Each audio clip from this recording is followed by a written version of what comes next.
এক গ্রামে থাকত রাহিম নামে এক গরিব কিশোর। তার বাবা অনেক আগেই মারা গেছেন। মা অসুস্থ, ঘরে খাবার প্রায়ই থাকত না। তবুও রাহিম কখনো নামাজ ছাড়ত না।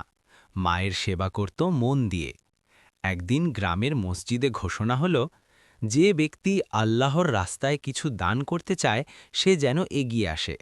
রাহিমের পকেটে তখন মাত্র 10 টাকা। সে ভাবল, এতে কী বা হবে। তারপরই মনে পড়ল হাদিসের কথা, আল্লাহ তোমাদের চেহারা বা সম্পদ দেখেন না, তিনি দেখেন তোমাদের নিয়ত। রাহিম চুপচাপ সেই 10 টাকাই দান করে দিল।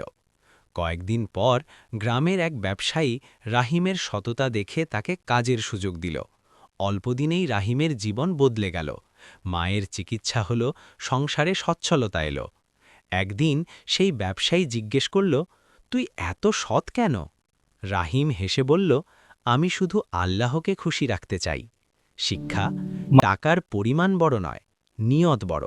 মা, আল্লাহ পানি খান। অল্পকেও বরকত হ্যাঁ দেন, বাবা। যদি নিয়ত আস্তে হয় আস্তে। খাঁটি।